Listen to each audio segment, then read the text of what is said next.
So this all started with me wanting to sort of talk to a bunch of different people across the arts, because I felt like it was really sort of limiting to be like, oh, I'm only in music, I'm only in film, I'm only in whatever, and I've never felt comfortable just staying in one field. Like my interests always shift around or combine them, and I was like, there must be other artists and arts leaders in the community that feel that way.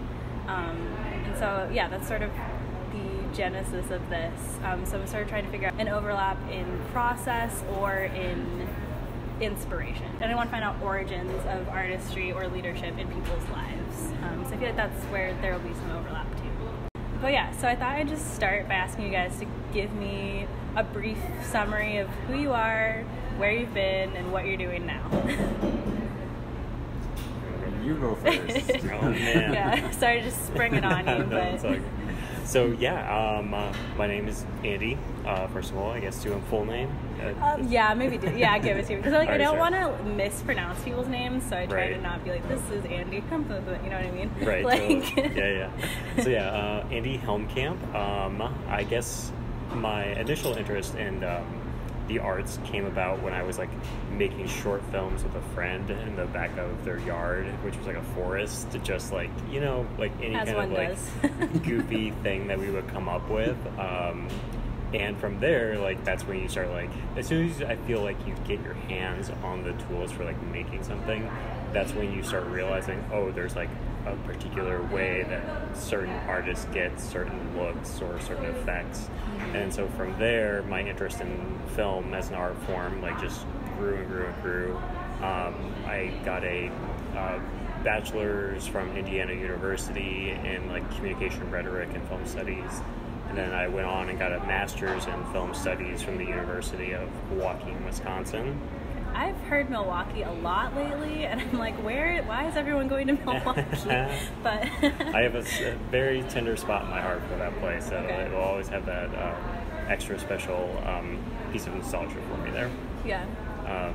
But yeah, and then there's a little bit of a break there. I got involved with the Milwaukee Film Festival there, did some like hospitality coordinating, things like that. And then went on to run a small one-screen nonprofit cinema in Fort Wayne, Indiana.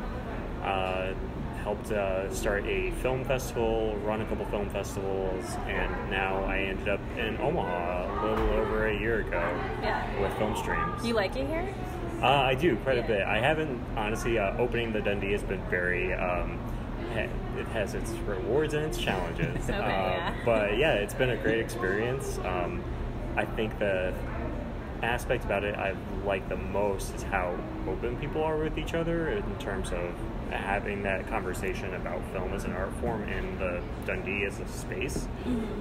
It's been really rewarding to just be able to like talk with people as they're leaving the theater about like what they thought, and like there's a lot of there's a lot of interest in like getting feedback from patrons. So Yeah, that makes sense. I love Dundee. I like having that micro theater feeling. So I don't know. That's my favorite. I prefer to go to that one compared to the other one, actually. Sure, yeah. I do like that vibe, like the coziness of it. And some of the films work really well in there, like the intimacy of them. Definitely. Yeah. How about you? I'm Peter Fankhauser. You were the last name I was concerned about. I was like, that's a tricky one. I was just gonna do something weird with the A, and so I was like, well, better let him pronounce it. I guess my interest in the arts, I did my BA in international studies and French. So I kind of came to the arts a little bit later. My interest in the arts sort of started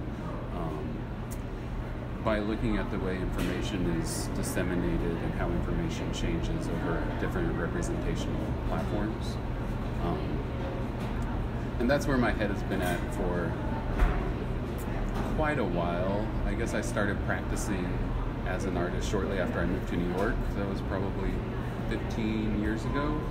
I worked for an artist there for a long time, went to grad school there, and then ended up working at a museum, a contemporary art space afterwards. Which one? It's called the New Museum. Okay. I don't think I ended up getting to go last time I was there, but I know of it. It's a cool place. Yeah. They used to be affiliated with the New School. That's how they started originally, and then they kind of broke off and incorporated into their own 501c3. So they've got their own independent programming now. But I worked there for 5 or 6 years, and then moved to Los Angeles after that and worked in a commercial gallery. So I've kind of had this dual role as a producer and also administrator, curator, public programming person for pretty much my entire career in the arts. Yeah. I came back to Omaha about 2 years ago and started working at an organization called Amplify Arts. And Previously OCI. Previously OCI, yes. I've done my digging. We just changed our name. Yeah. So our goal is to kind of promote unity and innovation and progress in the arts sector here by thinking about individual artists as sort of the nexus where that happens most efficiently and most effectively. So we do artist grants, we do professional development for artists, we do education. And again, I sort of have this like dual, my own practice is kind of on a parallel track to my professional career and teaching practice. They all kind of like run alongside each other, but rarely intersect. If that makes sense. Yeah. Is that something, would you want them to intersect? I don't know. Or, yeah. That's a good question. Maybe separate business and pleasure. I don't know. I mean, I've been thinking about that a lot lately, and I feel as though it's kind of nice having them exist in two separate spaces. Sure. Only because I think that because Omaha in particular is such a small arts community, there's and because I'm working so closely with other artists, it's kind of nice to have this like administrative role, you know, that I can stick to in a way. It just kind of clarifies distinctions. Yeah, that makes sense. Makes things a little more cut and dry. This job face. Yes. Yeah. It's crazy how small the art scene is here, but I mean, there's a lot going on. But as far as the people that you see, I feel like I see the same people every time. Like those two I'm stage managing with right now that just walked in the door. So like, it's funny. Anyway. What production are you stage managing? Elixir of Love. Well, I'm a PA, so I'm like part of the stage management team, but I'm not very adept at my job because I've never done it before. So they're really just letting me observe and run around for them, which is perfect, and sit on stage when they do lighting and stuff, which is good. But yeah, Elixir of Love. It's the 5th. This is a shameless plug. 15th and 17th of February. Yeah, it should be fun. It's kind of a goofy production, but like good Valentine's Day show. Yes, that was definitely on purpose. We're like, we're marketing it as such very heavily. So yeah. All right. We kind of hit the what. Well, actually, no. Why do you do what you do? We got the what do you do, but why? I mean, you sort of mentioned, Annie, that you enjoyed interacting with the community outside of just sitting and watching a movie, like getting to talk to them. But is there more to that? Yeah, I mean, like, honestly, for me, like, and this could be said for all art, really, but for me in particular, like, film is a project that's built upon tone and creating empathy. Like, it's something that either is trying to get you to literally embody another person's perspective, or it's something that's kind of removing you from that person's perspective so you can kind of gauge how you would, perceive, like, their emotions or, like, their inner life. For example, right now we're showing Roma, and that's a film that is very kind of detached from its main character, but then there are moments of, like, incredible emotional catharsis that it really, like, takes a lot out of you, and that's something that we see with a lot of our audience. Like, they respond to it in these ways in which you kind of learn something, not only about yourself, but about, like, somebody else's life that you would never even think to consider. And so I think, like, that's why I'm involved in film the way I am, is, I'm not a filmmaker, but have very much enjoyed exhibition and, like, providing a space to have discussions about film. And I think that's why I'm involved in it. Yeah, that makes sense. Do you feel like are there similar origins in your, I guess we can go with your artistic practice and your community work? I think in my own work, empathy is definitely a factor. And I think it's interesting to see how storytelling across different platforms and representational formats can affect the amount of empathy that we have for particular characters or characterizations. particularly when you're talking about moving images versus still images versus text versus moving text. I think that we relate to all of those visual formats in much different ways. Yeah. Live performance also is one that's more immediate, and I feel like elicits a very strong reaction from a lot of people in a way that other kind of representational formats might not. Mm-hmm. So I think about that a lot when I'm making video or working on a text. What's the sort of like, where will it live? And what's the kind of final format that it's going to take? Will that format at some point morph into a different format? And if so, how will that change the content? How will that change the meaning? How will that change the way people relate to it? Mm-hmm. That makes sense. Kind of like, what is one individual going to bring to like their interaction with that object or that like film or you know, like that piece of music? Like, what are they going to bring to it on a daily basis? Yeah, and I think with film and performance, well, with almost any art form, it's an aesthetic experience, right? The definition of aesthetics is experience something at a distance. Mm-hmm. So creating that relationship to a viewer or to someone who's looking at, watching, listening to something that you've either made or worked hard to produce can be jarring in a sense, because ideally you want to have a blank slate, right? Yeah, you don't but really that's want to bring never the anything case. with you, and you don't want your viewer bringing anything with, but that's never the case. There are always different perspectives, different points of view that will, in one way or another, color that experience of empathy, color that experience of viewing and the empathy that's built.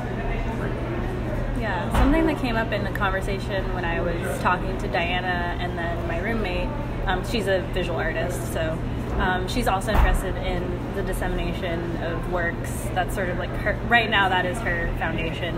And they were both sort of talking about the idea of end product versus process, whereas Diana was very much wanting people to look at the process over the product.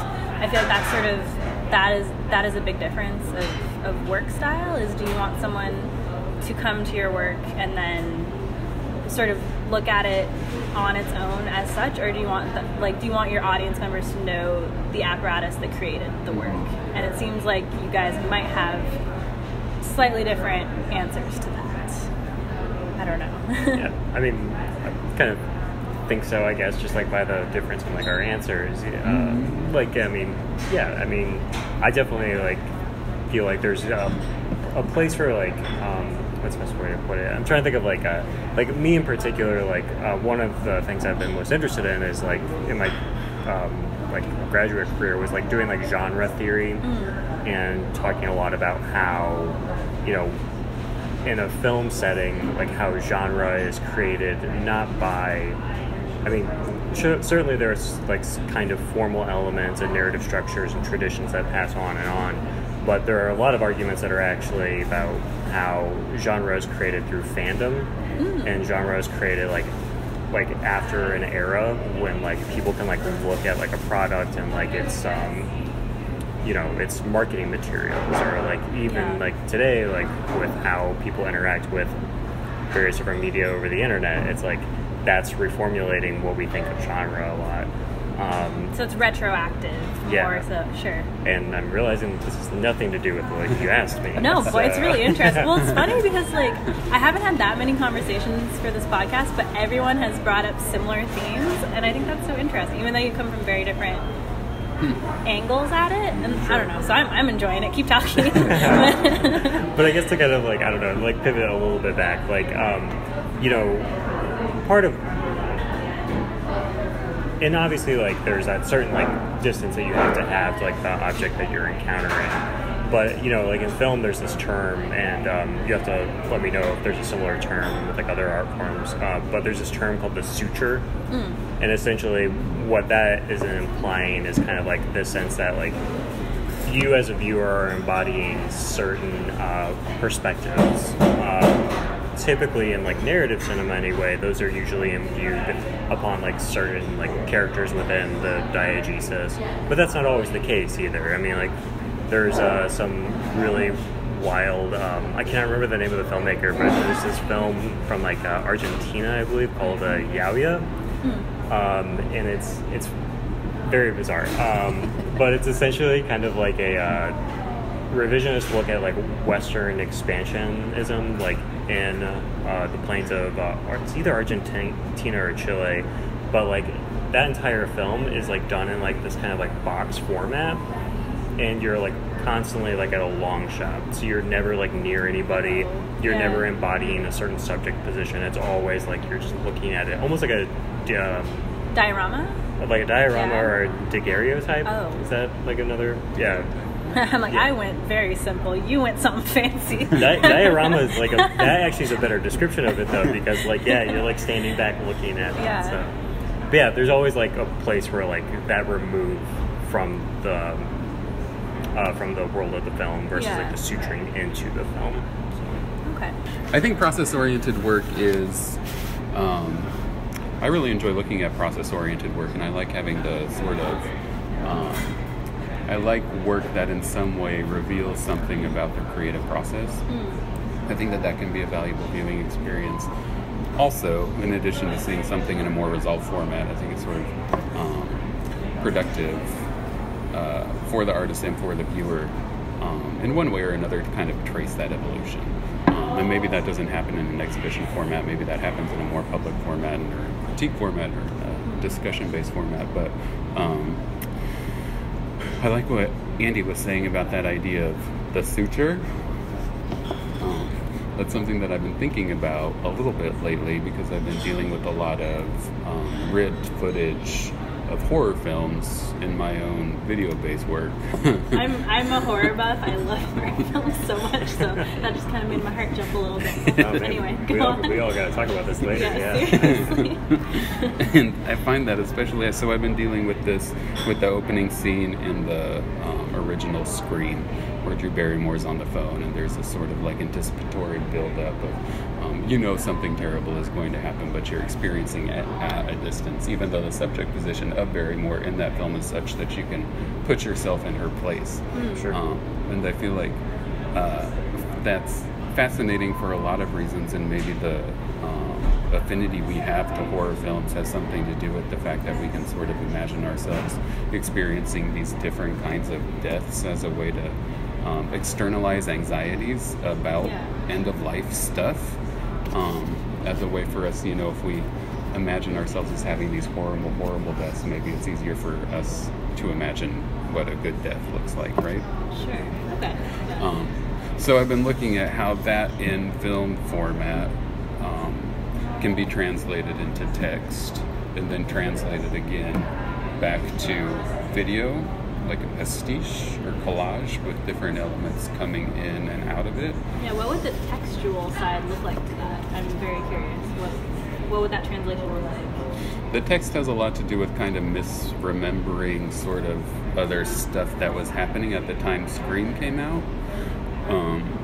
So that was around the same time that like my family got a home computer, a personal computer. And when you turned on computers in the mid-late 90s, there was that like vibrant boot up blue that sort of like covered the entire screen. That color I feel like has become sort of like a weird signifier for a world that's changing pretty rapidly, especially in terms of the way information is disseminated and the way we work with information. Like I wouldn't have been able to work with that footage from that film without having networked capabilities. Otherwise it would have been like super expensive, and I would have had to have crazy equipment. So the text has to do with sort of exercise in remembering or misremembering events that were happening at the same time during that era. Yeah. I'm excited to see this. Yeah. Let's return back to the aesthetic side of things, since that is art, I'd say, at its core. So I'm wondering if there are aesthetic trends that you guys have come back to again that you've revisited, either subconsciously or consciously. So there are definitely some things from my childhood that I'll like be writing something and I'll be like, wow, that is directly related to something that I saw or read when I was, 7 or whatever. And I didn't realize that it became a part of my creative sort of foundation, but it did.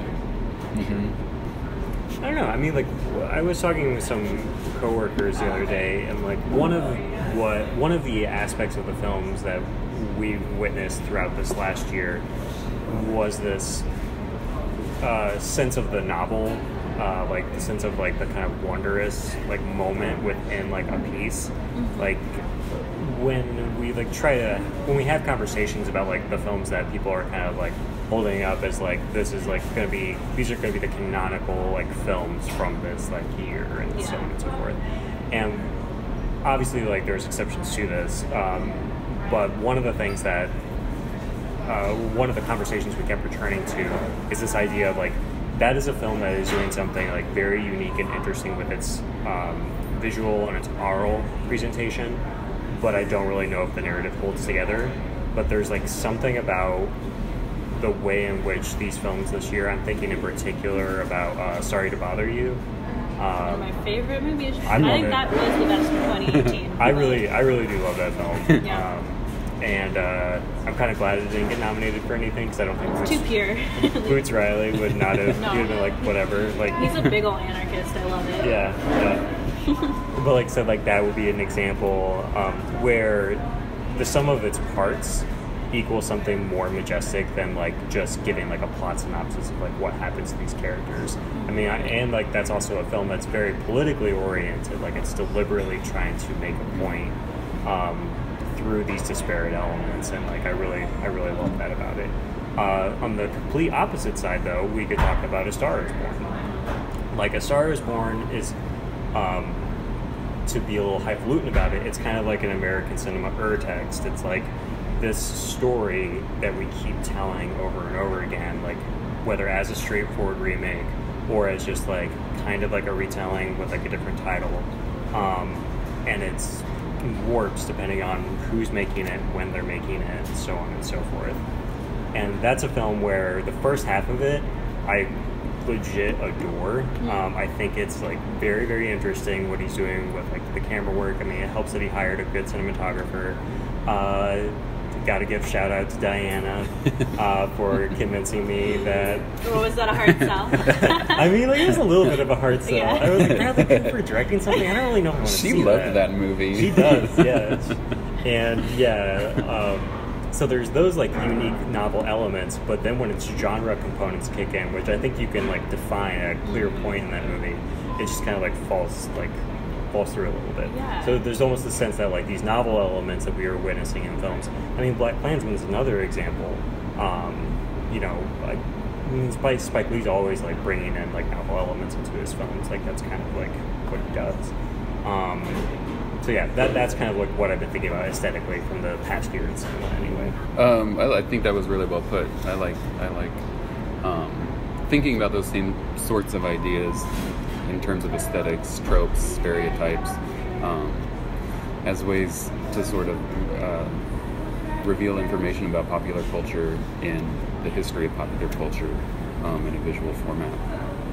I tend to return a lot to, again, sort of like emergent net aesthetics, mid-90s, early 90s, vernacular web pages, live blogs, scrolling endlessly, shitty GIFs. Yes. Those are the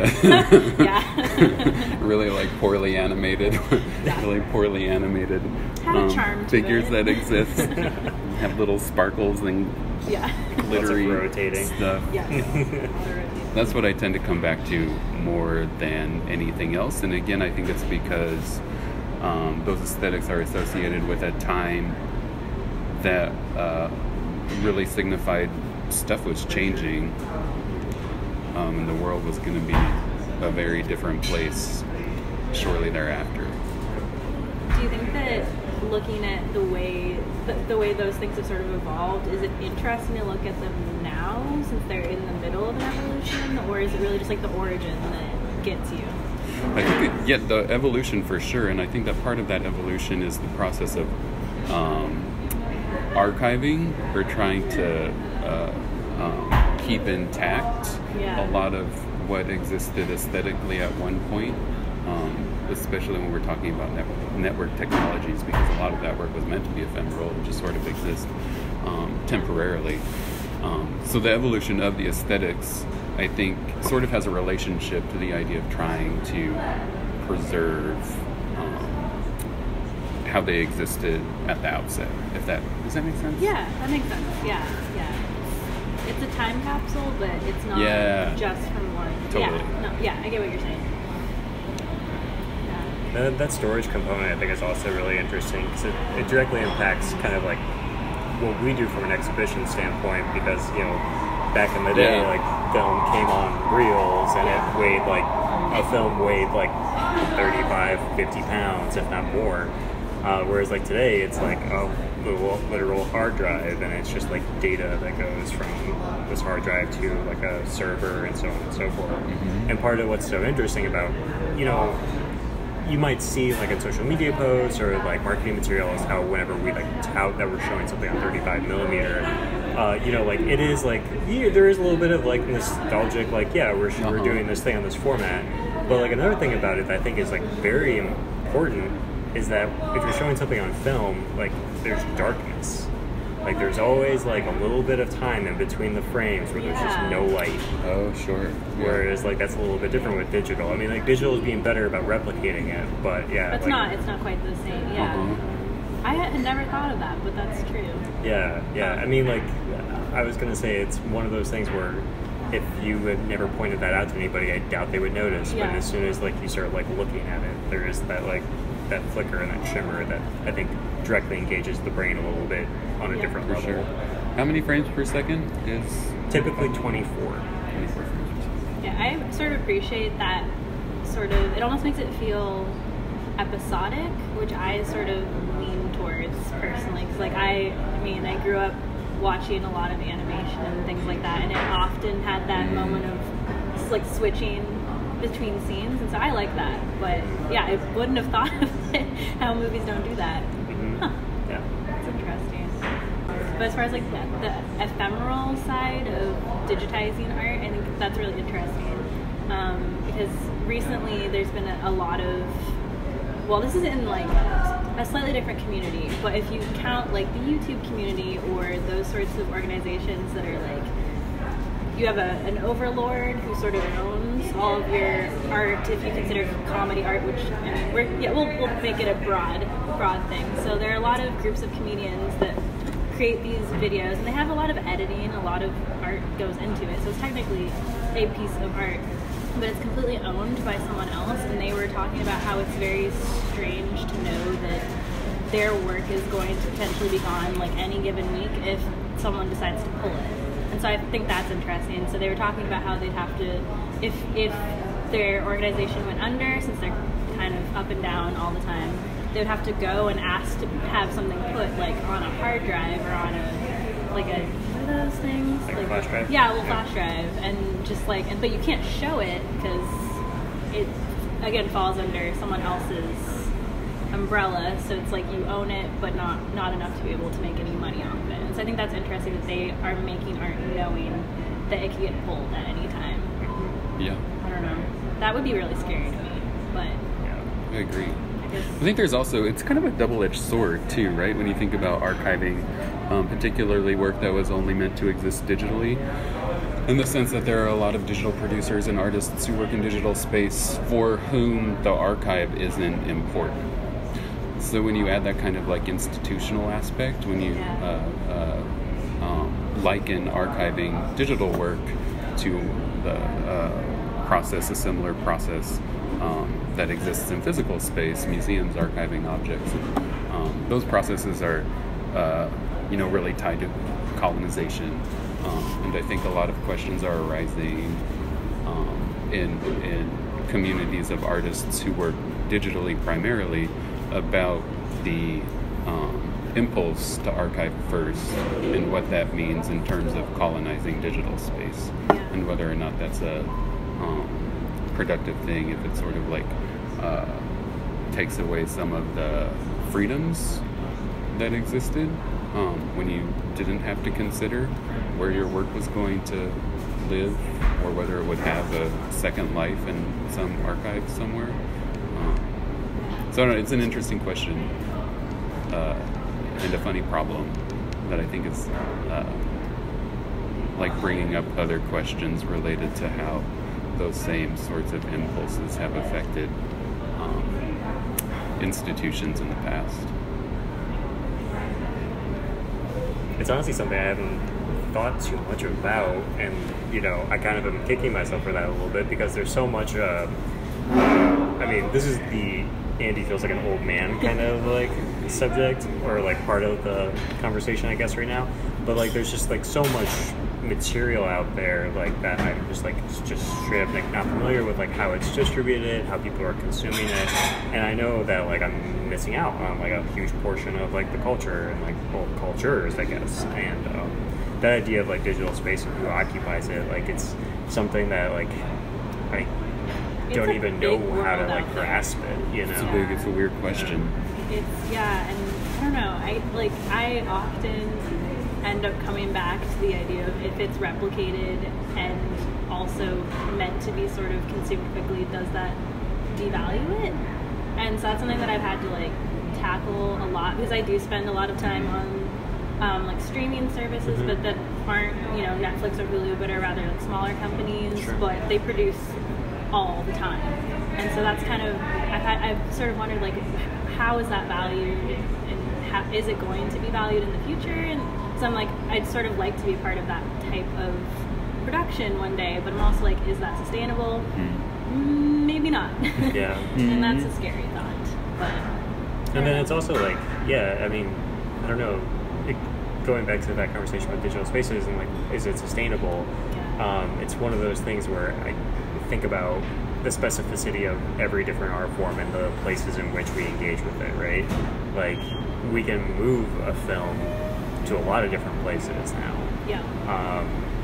I mean, like, you could probably speak to this a little bit, Peter, but like the idea of like gallery spaces and like how people like engage with a gallery. Like, and for you, like, it's a lot more performing art space. And like, where did those happen? I mean, in both of your experiences, like, how do you, like, has it been like something that you've thought about like intensely, like about how the space that you're creating like affects how people are perceiving what's happening? Well, I'll give it to the guest to answer first. I mean, I think probably both of us are working gallery spaces and performance spaces, particularly spaces like a theater or opera house are pretty, historically have been pretty privileged spaces. And I think that's probably the thing I think about most when showing time-based work or work with a durational aspect in a gallery context. How is that context privileging this work above a work that would be shown in a movie theater or a place that doesn't have the sort of historical association with sort of like classed groups coming in and frequenting those spaces. Not to say that that's not true of movie theaters, but I think most people would agree that film is a more populous medium and more accessible space. So yeah, I don't know. Yeah, I'm pretty, well, I've been a part of performing arts on and off my whole life, but as far as being a part of an organization, that's pretty new. I've worked with some museums before, but the performing arts side is new, and most of the conversations now are how to get rid of that elitist vibe, and this is probably not going to fully happen, but I think that main stage is kind of, it's dead. I don't think that really? Unless you live in a bigger city, and I think you can get away with that because you have enough people paying to go. Yeah. But I think depending on where you live, you just need to decentralize and go elsewhere and have it be smaller scale because it's so expensive to put on a main stage event and then not enough people go. And then the counter would be, oh, well, that's definitely devaluing the original art form, and I disagree completely, but that's what a lot of people, if they're purists, as it were, for opera, they'd say, well, then that's completely sort of stripping away what made it special, and it's like making it a chamber event, and I think that's exactly where the fun is, personally. I prefer like more people able to go and maybe smaller events rather than 2 performances of a huge thing that no one's going to go see. But so I'm like, performing arts needs to catch up, aka opera needs to catch up. But you love the micro cinema. Yeah, exactly.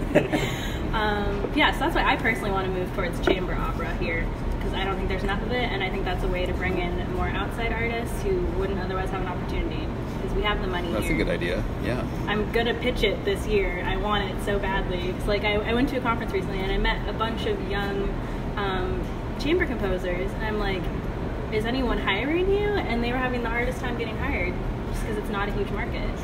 Anyway, but primarily I actually would say I live more in the digital space than I do the performing arts space anyway. So that has a very different tone to it.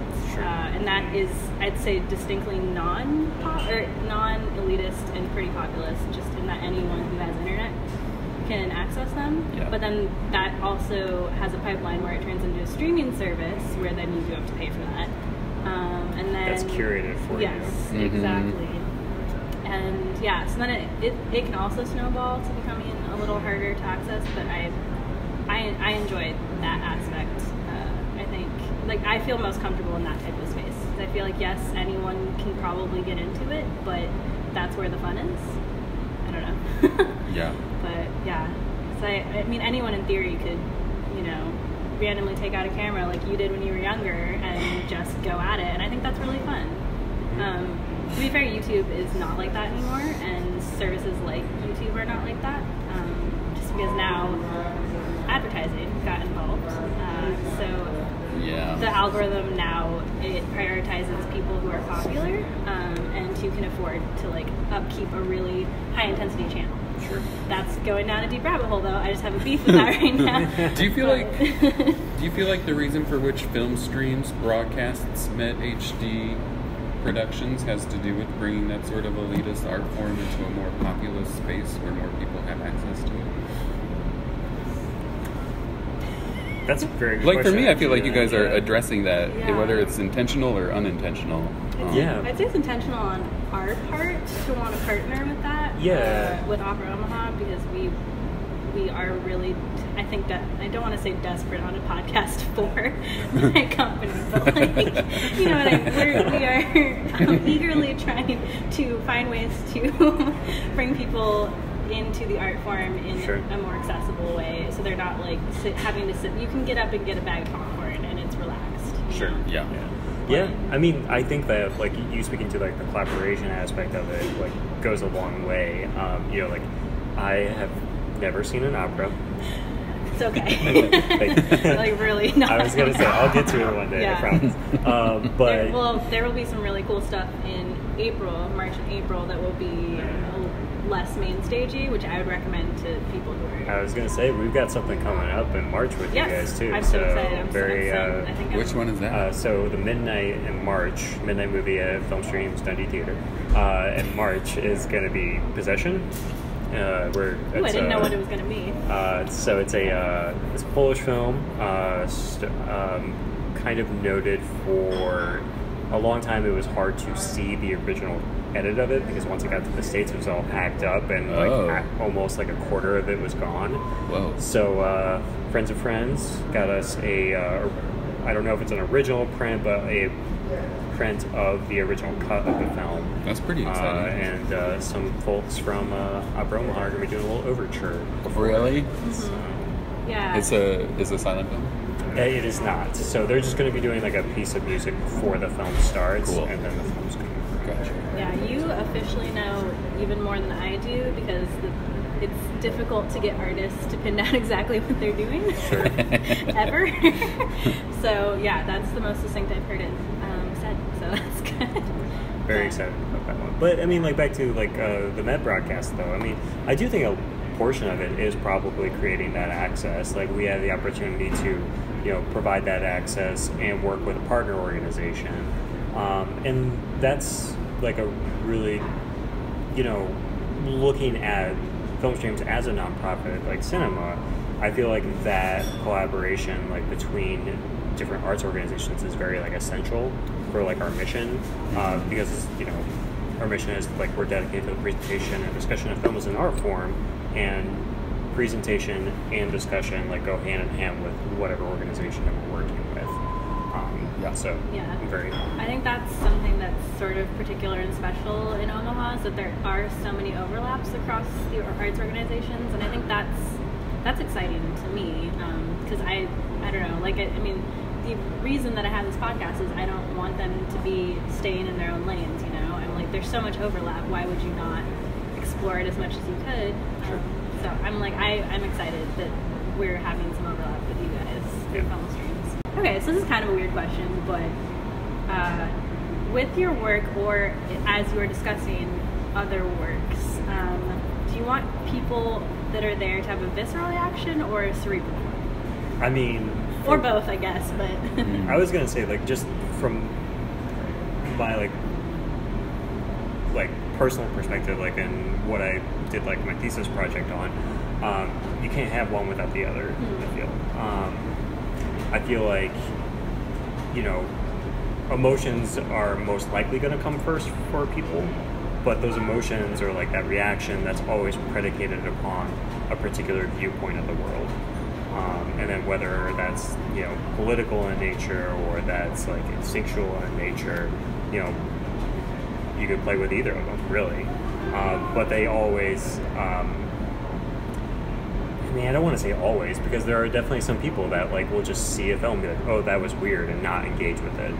So I would say in an ideal world, both, but I have witnessed people, basically say like, it wasn't for me, and like I don't really want to engage with it because it hit them on a certain level that broke that comfort zone.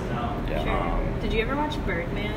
Yes. Yeah, I had this one friend who I took her to see Birdman, and she left like 20 minutes in. She Wow.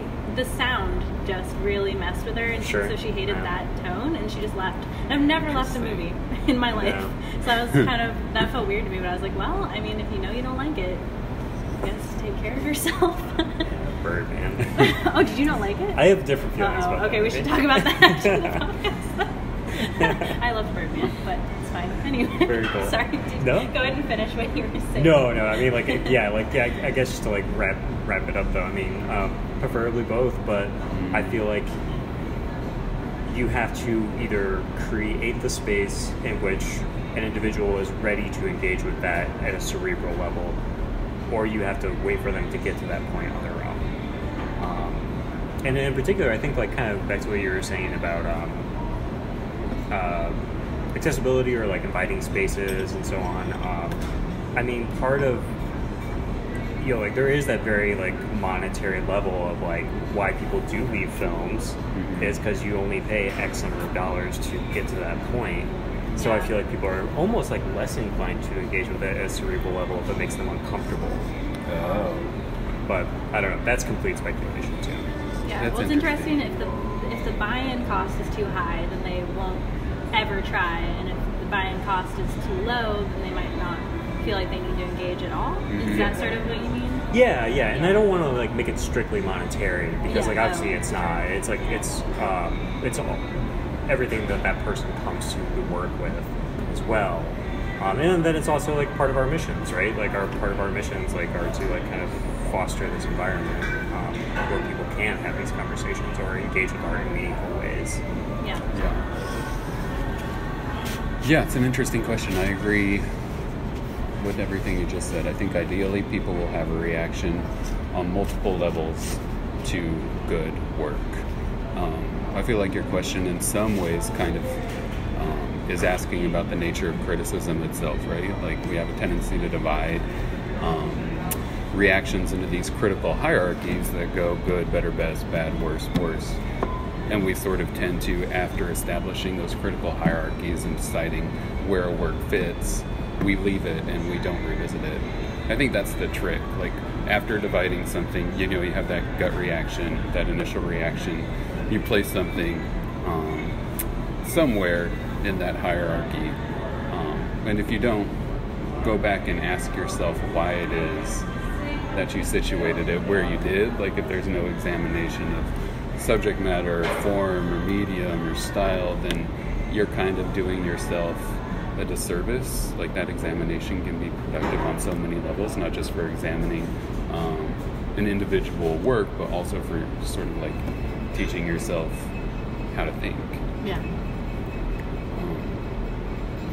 So ideally both, yeah. Yeah. I don't know if we necessarily get to that.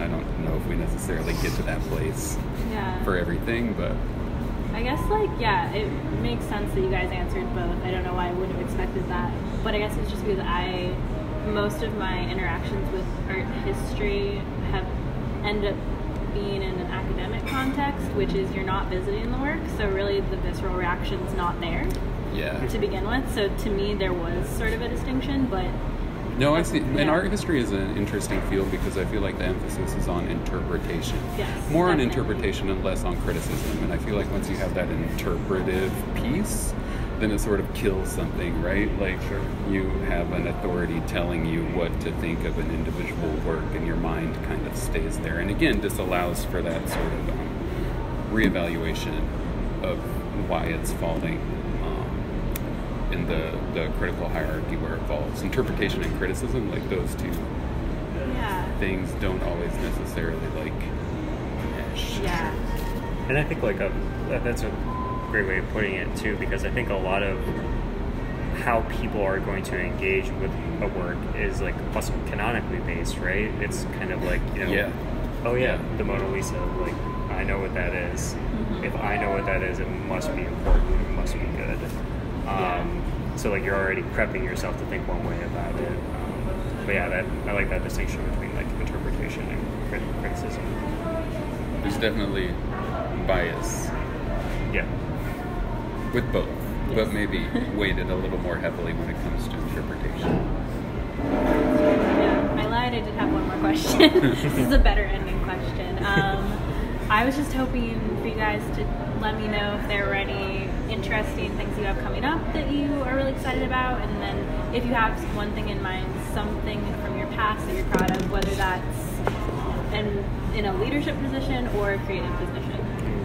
I mean, this has very little to do with me, but one of the things that Film Streams is doing that I'm very excited about is the This Is America series that Ira Madison III is programming for us of the Keep It podcast. As also a television writer.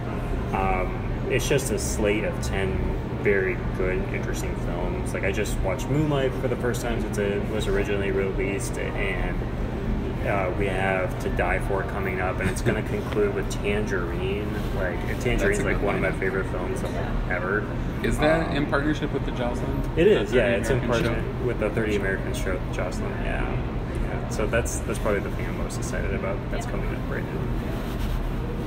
Yeah, that's a good one. We've got a show in Wales this summer that I'm pretty excited about. At my place of employment, we're going to be opening up a call for a $10,000 public impact grant. I'm pretty excited about that. That's money set aside for artists who are working to address systemic issues within their community by using design thinking or expanded art practices or collaborative art practices to address some of those issues, whether they be like big umbrella issues or more localized. Excited to see potential for change in acting. I think that's it. So thank you guys so much for talking to me. Thanks for having us. It's turned into a real philosophical discussion, and I'm very happy. That's fun.